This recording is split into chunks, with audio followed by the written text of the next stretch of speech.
"Do not move," the Lycan King said, and every torch in the forbidden sanctuary bent toward his voice as if even fire remembered who ruled it.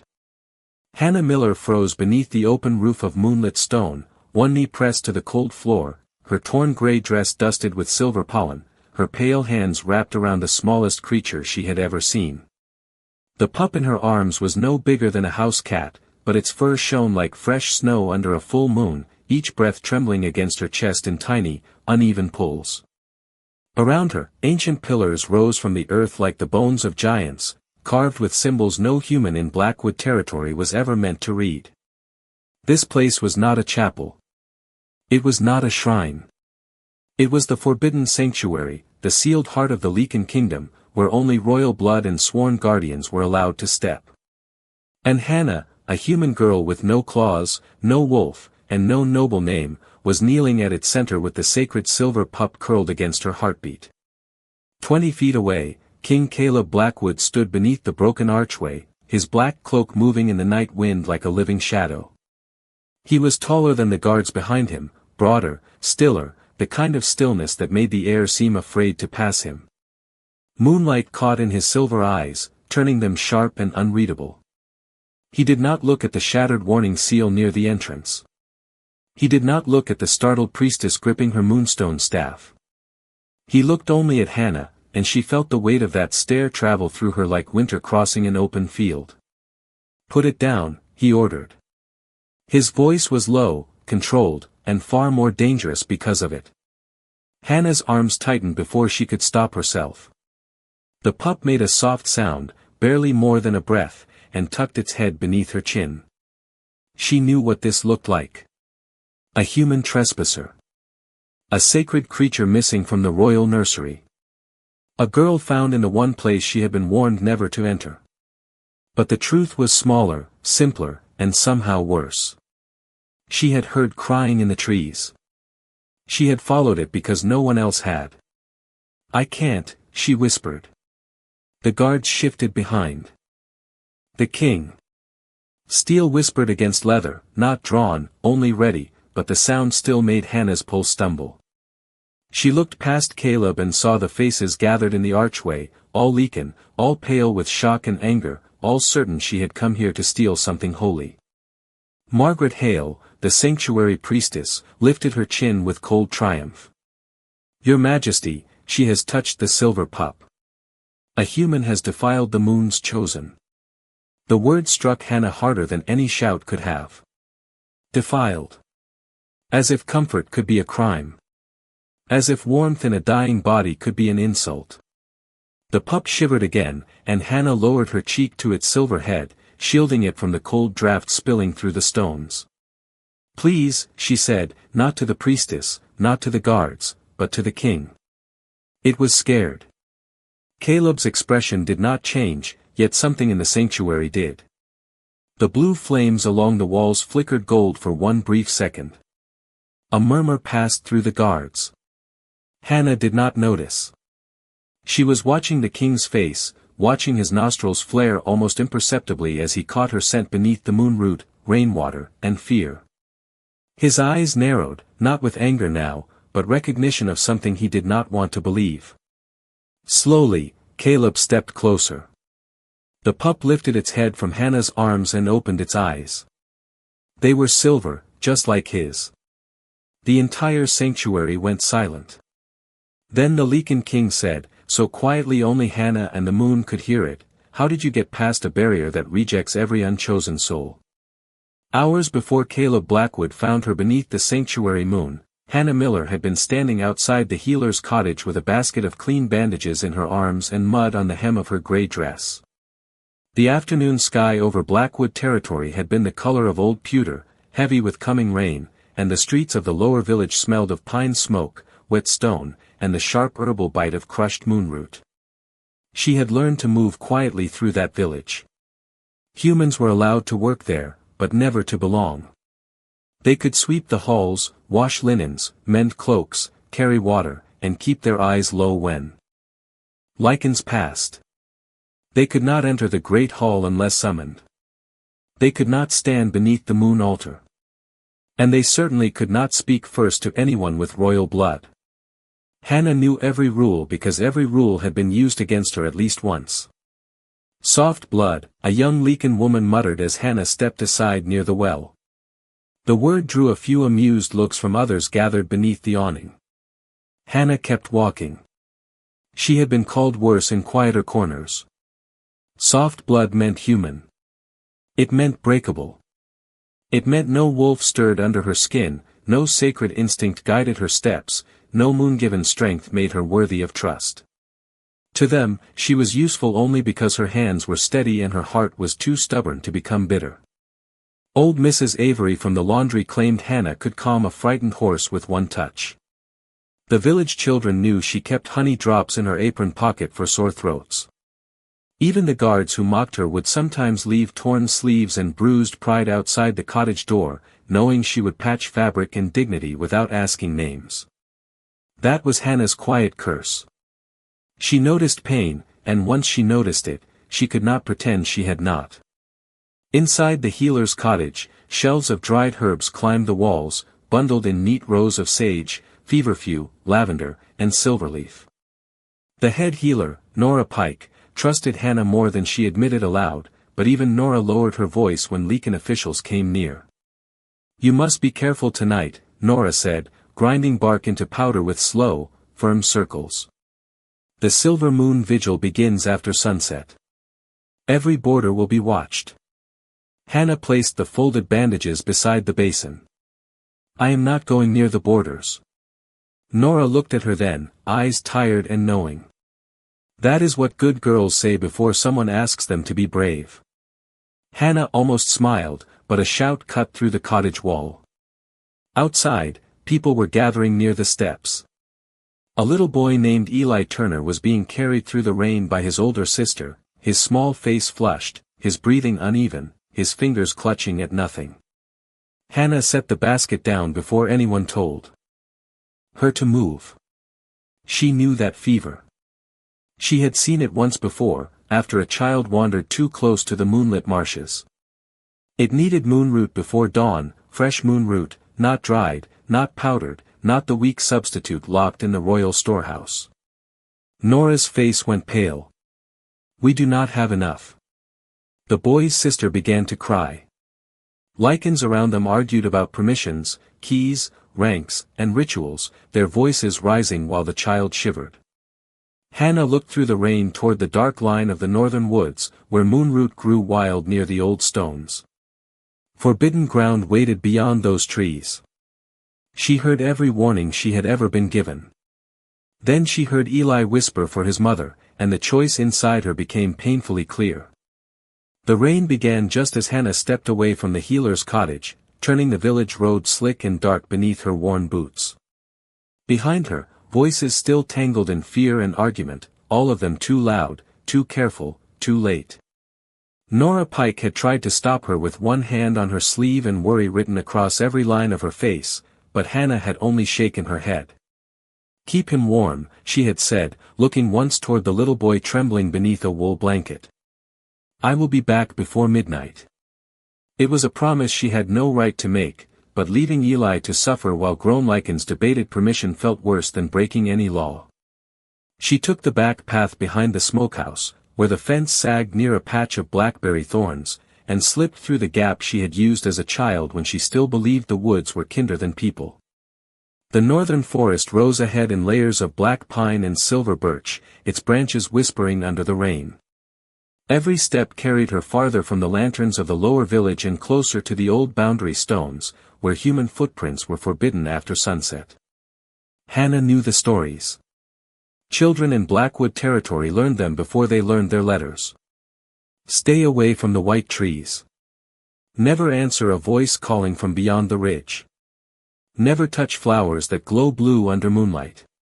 And above all, never cross the line where the Lycan Kings buried their first oath to the moon. She repeated those warnings silently as she moved between the trees, her basket hugged close to her ribs, her breath turning pale in the cold air. Moonroot liked damp soil and shadow, Nora had taught her, usually within 50 feet of ancient stone.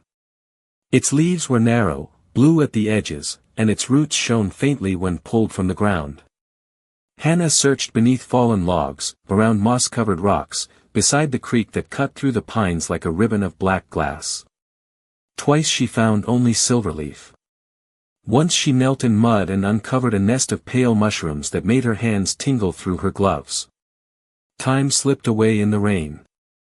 Somewhere far behind her, the first horn of the silver moon vigil sounded from the palace hill, low and mournful, rolling through the forest like thunder with a memory. Hannah looked up, heart pounding. If the vigil had begun, the boarders would already be watched. She should have turned back. She almost did. Then she thought of Eli's small fingers clutching at the blanket, and she pushed deeper into the woods. The first moon root appeared beneath a leaning birch, glowing faintly blue in the wet leaves. Relief rushed through her so quickly her knees weakened. She dug carefully, loosening the soil with a flat stone, whispering thanks though she did not know whether the moon listened to human girls. She had gathered 3 roots when a branch snapped behind her. Hannah went still. Lantern light moved between the trees, too steady to be lightning, too bright to be fireflies. "Someone is out here," a male voice called. "I smell human." Her breath caught. She tucked the moonroot beneath the cloth in her basket and backed away from the light. Another voice answered, closer this time. "No human has permission near the sanctuary ridge." Sanctuary. The word struck colder than rain. Hannah turned without thinking and moved uphill, away from the patrol and into thicker mist. Brambles caught her skirt. Wet branches brushed her cheeks. The lanterns followed for several long seconds, then faded as if the forest itself had swallowed them. Hannah slowed only when the ground leveled beneath her feet. Before her stood a ring of white stones, half hidden by fern and moonlight. Beyond them, the air shimmered like glass over summer pavement, though the night was cold. She knew she should step back. She knew this was the line no one crossed. But then a sound came from inside the shimmer, small, broken, and terrified. Not a voice. Not a trick. A whimper. Hannah stood frozen with rain running down her face, one hand on the basket of medicine meant to save a child, the other reaching toward a forbidden light that seemed to open for her alone. The shimmer parted beneath Hannah's fingertips before she could decide whether touching it was courage or foolishness. It did not burn her. It did not throw her back. It opened in silence, warm and thin as breath on glass, and for one impossible second the rain stopped at the edge of the ring behind her as if the storm itself had been ordered to wait outside. Hannah stepped through with her basket pressed to her chest and felt the world change. The forest sounds vanished. No owl, no wind, no creak of branches. Only a low silver hum trembled under the ground, so faint she felt it more in her bones than heard it in her ears. Before her, the sanctuary unfolded in pale moonlight, hidden from the outside by walls of white stone and ancient trees whose leaves shone like frost. At the center stood a circular floor carved into the earth, its symbols filled with rainwater that glowed soft blue. Vines climbed broken pillars. White flowers opened without sunlight. Everything here looked too old to belong to any living kingdom, and too awake to be ruins. Then the whimper came again. Hannah forgot the warnings. She forgot the patrol, the law, and the stories whispered over village fires. She followed the sound past a cracked altar stone and a pool clear enough to reflect stars not visible in the sky. Near the roots of an enormous silver-barked tree, something small moved among fallen leaves. Hannah stopped so quickly her basket bumped against her knees. A pup lay curled beneath the tree, its fur the color of moonlit snow, each strand tipped with a faint silver shine. It was breathtaking, but not in the way jewels were breathtaking. It looked sacred the way a candle looks sacred in a dark room, fragile and brave and meant to be protected. A dark stain marked the leaves near one tiny paw, and a thin thorn of black crystal was caught in the soft fur above its shoulder. Hannah's throat tightened. "Oh, little one," she whispered, sinking slowly to her knees. The pup lifted its head. Its eyes were silver, clear and frightened, and far too aware. For a moment, Hannah wondered if it understood exactly what she was, a human girl where no human belonged. She held out one hand, palm up, the way Nora had taught her with frightened animals. "I am not going to hurt you." The pup trembled, then dragged itself a few inches closer. That was all it took. Hannah set down the basket and moved carefully, speaking in a soft stream of nonsense because silence felt too cold for something so scared. She pulled a clean cloth from the bandage roll, dampened it with rainwater caught on a broad leaf, and brushed dirt from the pup's fur. The crystal thorn came free with a gentle twist, no larger than a sewing needle, but the pup gave a weak cry that nearly broke her heart. "I know," Hannah breathed, gathering it against her before she thought about what she was doing. "I know. You are safe now." The instant its body touched her chest, the sanctuary hum changed. The carved symbols beneath her knees brightened. The white flowers turned their faces toward her. Hannah went still, the pup tucked under her chin, its tiny heartbeat fluttering against hers. She should have put it down. She should have run. Instead, she wrapped both arms around it and gave it the only thing she had ever been allowed to give in Blackwood territory, warmth. Hannah did not know the name of the creature trembling in her arms, but every instinct in her body understood that it was precious. Not valuable the way nobles valued crowns or land or old family rings, but precious the way a sleeping child was precious, the way a candle in a storm was precious, the way a living thing became the center of the world when it needed help and no one else was there. The pup's tiny paws pressed weakly against her sleeve, and each uneven breath brushed the hollow of her throat. Hannah shifted closer to the silver-barked tree, using its wide roots to shield them from the cold that seemed to move through the sanctuary in invisible waves. Her basket lay open beside her, moonroot wrapped in cloth, bandages scattered across the glowing stone floor. She should have been thinking of Eli, of Nora waiting at the healer's cottage, of the patrols searching the ridge. But the pup's breathing kept pulling her back, small and fragile, rising and fading against her chest. "Stay with me," she whispered. "Please stay with me." The sanctuary answered before the pup could. A circle of pale light moved outward from beneath Hannah's knees, slow as ripples in a pond. The carved symbols in the stone brightened one by one, not all at once, but in a path around her, as if something ancient had opened its eyes and was trying to remember her face. Hannah stared, afraid to move. The flowers nearest her changed first, their blue-white petals warming to gold. Then the silver leaves above her began to turn, all of them angling toward the pup in her arms. The little creature gave a soft sigh and tucked itself closer beneath her chin. Its fur, cold moments before, began to warm. Hannah let out a breath she had been holding and pressed the cloth gently around its shoulder. "There," she murmured. "That is better. You are doing so well." The words were ordinary, human words, the kind she might have spoken to a frightened foal or a child waking from a bad dream. Yet the sanctuary seemed to lean into them. Somewhere beneath the floor, the silver hum deepened until it matched the rhythm of her heartbeat. Hannah felt it through her palms, through her ribs, through the place where fear had been sitting heavy all night. For the first time since crossing the boundary stones, she wondered if the barrier had not failed at all. Maybe it had opened. Maybe it had wanted her here.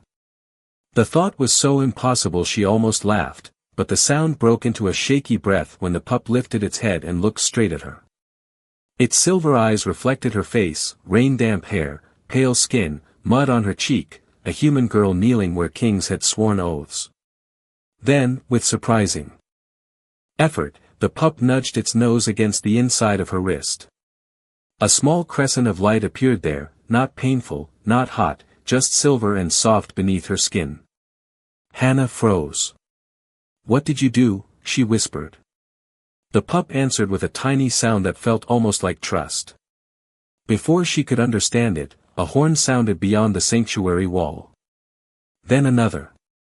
The shimmer at the entrance flashed from gold back to cold blue, and the hidden world filled with approaching voices. Boots crossed wet leaves. Armor chimed softly. Someone called for the royal guard. Hannah gathered the pup closer, not to steal it, not to claim it, but because it trembled when the voices came too near. "I will not leave you," she said, barely above a whisper. The moment the promise left her mouth, the sanctuary flared with warm light, bright enough to turn every pillar gold.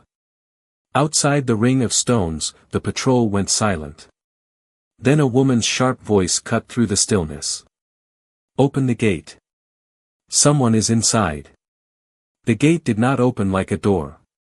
It unfolded from the air, a silver seam widening between the boundary stones until the hidden sanctuary lay exposed beneath the rain-dark sky. Hannah saw lanterns first, then pale faces, then the dark armor of the royal guard forming a half-circle beyond the threshold. Every one of them stared at her as if they had walked into a nightmare wearing her face. She knelt beneath the ancient tree with the pup tucked close to her chest, her dress damp, her hands marked with soil and moonroot, the crescent glow on her wrist hidden under the fall of her sleeve. For one fragile second, nobody spoke. Then Margaret Hale stepped through the opening, tall and severe in white ceremonial robes, her silver hair braided with moonstones that clicked softly as she moved.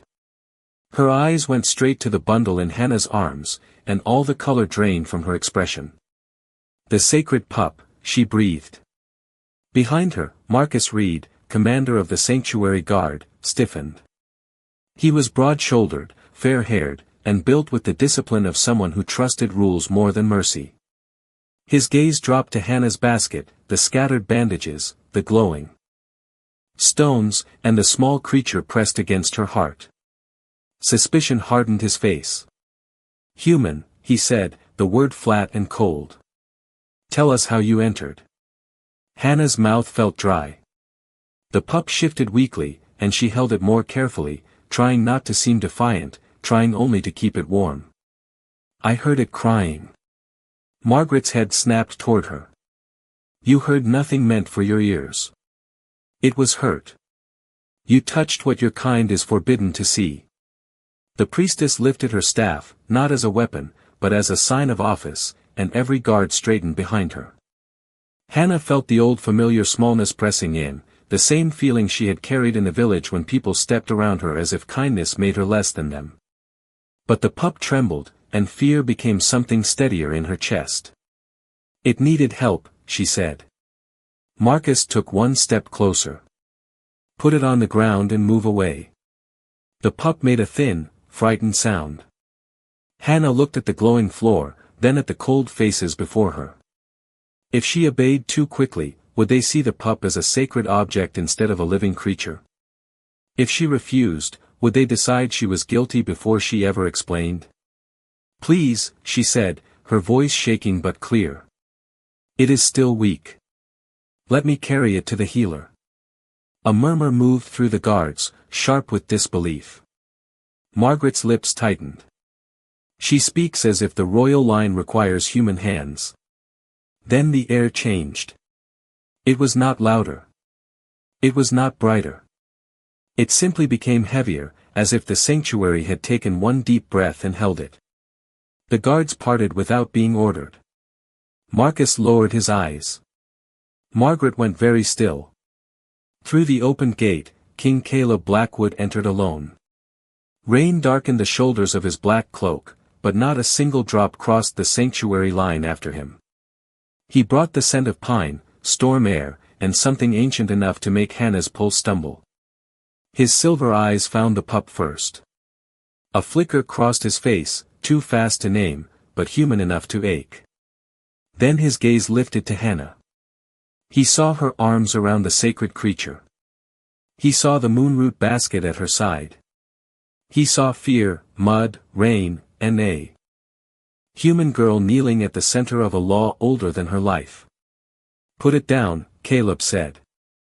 Hannah swallowed, tightening one hand gently over the pup's back. "I cannot." The guard seemed to stop breathing.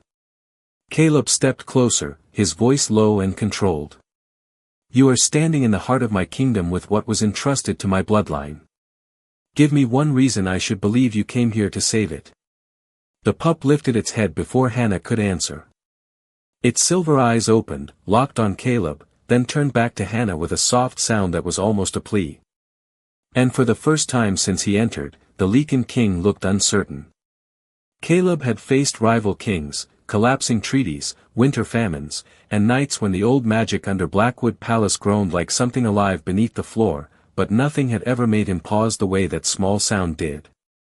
The pup was not crying for him. It was not reaching for the royal guard, the priestess, or the bloodline sworn to protect it. It was pressed against a human girl with rain in her hair and fear in her eyes, and it was asking her not to let go. Hannah felt the shift in the air before anyone moved. The guards looked at their king, waiting for a command. Margaret Hale looked at Hannah as if she had stolen the moon from the sky and hidden it under her torn sleeve. Marcus Reed took another careful step forward, palms open, voice measured as if speaking to a frightened animal. "Hand the pup to me, and no one will make this harder than it needs to be." Hannah shook her head once. Not because she wanted to challenge him. Not because she thought she could win against Lycans inside their own sanctuary. Because beneath her fingers, the pup's breathing had turned thin again, and its tiny body had gone cold. "It is fading," she said. "Please, listen to me. It is fading." Margaret's staff struck the stone with a clear, ringing sound. "Do not let her perform more human tricks in this holy place." "They are not tricks," Hannah whispered. "I only cleaned the wound. I only kept it warm." Caleb's eyes narrowed. "What wound?"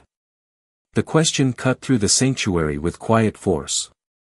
Margaret's face tightened before she could hide it. Marcus glanced toward the priestess, then back to Hannah. Slowly, Hannah shifted the pup just enough to show the place near its shoulder where the black crystal thorn had been. No open injury remained, only a faint shadow in the silver fur and a smear of dark dust on the bandage cloth beside her knee. The carved symbols under Caleb's boots brightened. He saw the cloth. He saw the thorn lying on the stone. More than that, he smelled the bitter trace of old curse work, thin as smoke, almost hidden beneath rain and moonroot.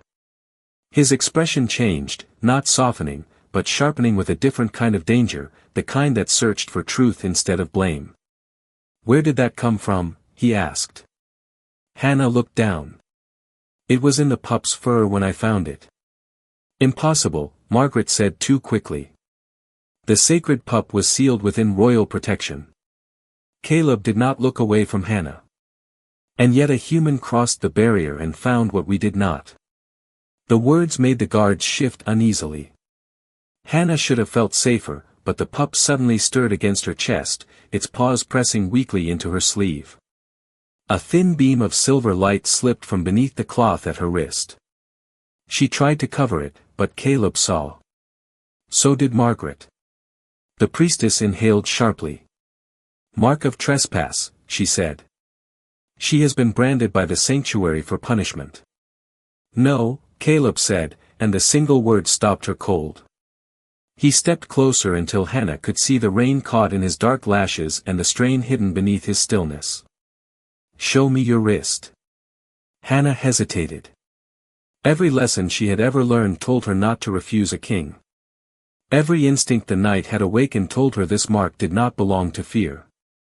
Slowly, she drew back her sleeve. The crescent on her skin glowed silver, then warmed to gold at the edges. The sanctuary answered at once. The flowers opened wider. The ancient pillars hummed. The pup lifted its head and released a small, clear howl that carried through the stones like a bell. One by one, every Lycan in the sanctuary lowered to one knee, not by command, not by choice, but because the old magic recognized something their pride had missed. Marcus stared at the ground, stunned. Margaret gripped her staff with both hands, her face pale. Hannah held perfectly still, terrified to breathe. Caleb remained standing for one heartbeat longer than the rest, not resisting, only understanding. Then even the Lycan King lowered himself before the light, his silver eyes fixed on the mark at Hannah's wrist. In the silence that followed, the pup pressed its tiny paw over her crescent and looked at Caleb as if presenting her to him.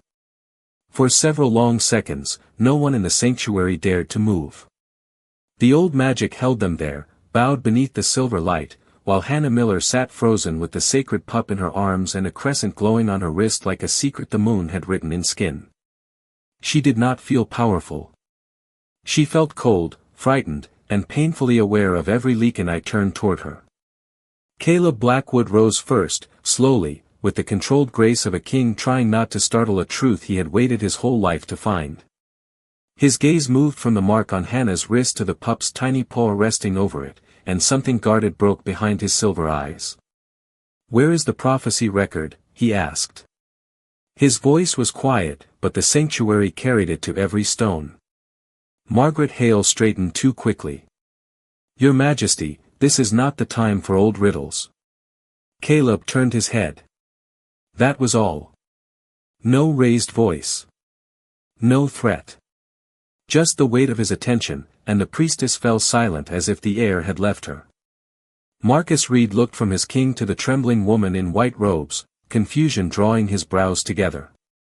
"Priestess," he said carefully, "what record?" Margaret's fingers tightened around her moonstone staff. "A ceremonial verse. Nothing more. It was removed from public teaching because it encouraged dangerous superstition." Hannah barely understood the words, but the pup stirred as if it did. Its small body warmed against her chest. The crescent on her wrist brightened, and somewhere near the altar, a seam of light opened across the stone floor. Dust lifted from carvings no one had touched in generations. Caleb stepped toward the altar, then stopped beside Hannah, close enough that she could hear the steady depth of his breathing. "Read it," he said. The command was not given to Margaret. It was given to the sanctuary. The ancient floor answered. Silver letters rose through the stone, forming lines of light in the open air. Hannah could not read the old Lycan language, yet the meaning settled into her mind with gentle certainty. When the royal moon child is hidden by shadow, and the king's bloodline stands at the edge of silence, the silver pup shall not seek the strongest hand, nor the purest blood, nor the highest throne. It shall crawl to the one without a wolf, the one whose heart crosses the forbidden line for mercy alone. Murmurs rippled through the guards. Marcus looked shaken. Margaret closed her eyes, and in that small movement, Hannah saw guilt. Caleb saw it too. "You knew," he said. Margaret's face hardened, but her voice trembled at the edges. "I protected the kingdom. The people would never accept a human girl at the center of royal fate." Hannah looked down at the pup, suddenly understanding why it had been alone, why the barrier had opened, why every flower in the sanctuary had turned toward her simple promise. She had not broken into a holy place. She had been called into it. Caleb knelt in front of her, not because the old magic forced him now, but because he chose to meet her eyes without towering over her fear. "Hannah Miller," he said, and her name sounded different in his voice, no longer small, no longer disposable. "You crossed a line my own people were afraid to cross. You found what we failed to protect." Her throat tightened. "I only heard it crying." "That is why it chose you," Caleb said. The pup pressed closer to her hand, and the silver crescent warmed beneath its paw. Around them, the sanctuary glowed brighter, not with warning, but welcome. Margaret looked away, defeated by the very moon she had claimed to serve.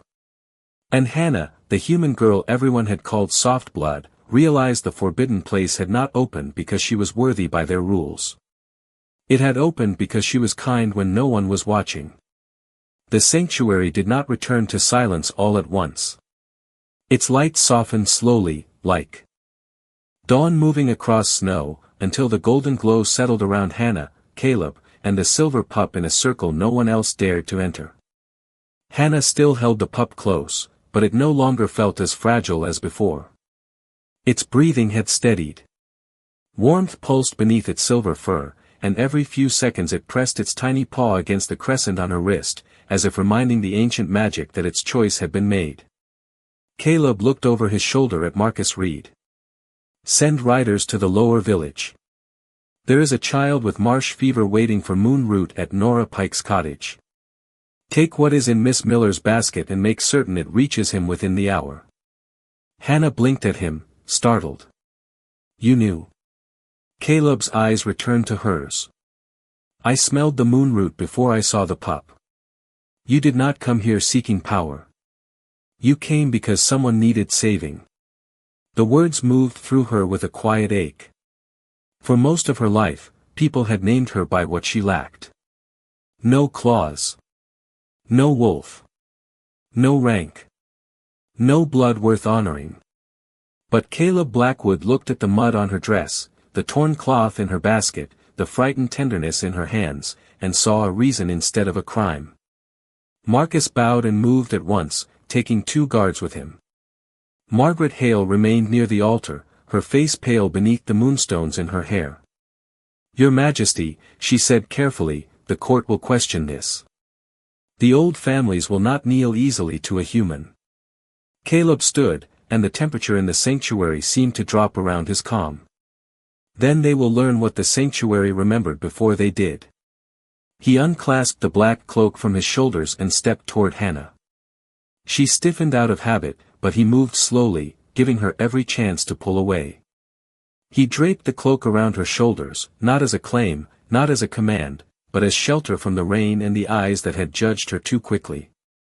The fabric was heavy, warm, and scented faintly of pine and storm air. The pup made a pleased little sound and curled deeper against her.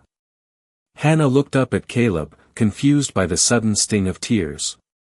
I still do not understand what this means. For the first time that night, the hard line of his mouth softened. Neither do I. Not fully. He glanced at the glowing crescent on her wrist, then at the pup resting between them. But I know this much.